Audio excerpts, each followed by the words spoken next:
ఏంది భద్రకాళి అమ్మవారి ఆలయాన్ని డెవలప్ చేసేటందుకు రేవంత్ అన్న డబ్బులు ఇచ్చిండంటుర్రు. అవు మళ్ళా 54 కోట్ల రూపాయలు రిలీజ్ చేసిర్రు. ఆల్రెడీ పనులు కూడా షురు అయినాయి. ఏం చేస్తుర్రు? ఇక తమిళనాడులో మధుర మీనాక్షి అమ్మవారి ఆలయం తరహాలా ఈడ కూడా కొత్తగా కడుతుర్రు. ఆల్రెడీ ఆడ ఇంజనీర్లనే ఈడికి పిలిచిర్రు. 54 కోట్లతోటి ఏమేం చేస్తుర్రు? ముందుగాల 30 కోట్ల రూపాయలతోటి ఆలయం చుట్టూతో 4 మాడవీధుల్ని డెవలప్ చేస్తారు. ఈయన్నే అమ్మవారి ఊరేగింపు ఉంటదన్నట్టు. 30 అడుగుల ఎడల్పు చొప్పున ఈదులను విశాలంగా చేస్తుర్రట. గట్లనే మిగిలిన 24 కోట్లతో ఇక 4 రాజగోపురాలను అద్భుతంగా కడతారన్నట్టు. గట్లయితే వరంగల్ జబర్దస్త్ టూరిస్ట్ ప్లేస్ అవుతది. అవు మళ్ళా అప్పుడే అధికారులు కొత్త ఆలయ నమూనాను విడుదల చేసిర్రు.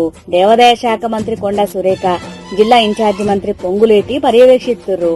ఇక ఇదే కాక మళ్ళా వేములవాడ భద్రాచలం ఆలయాలను కూడా డెవలప్ చేయాలని రేవంత్ అన్న ఆలోచన చేస్తుండే. 10 ఏండ్ల సంధి మాటలు చెప్పుడే గాని ఈ ఆలయాలను పట్టించుకున్నది లేదా కేసీఆర్ సన్నాసి. ఇప్పుడు రేవంత్ అన్న మన ఆలయాల్ని బాగు చేస్తున్నాడు. అవు అవు మళ్ళా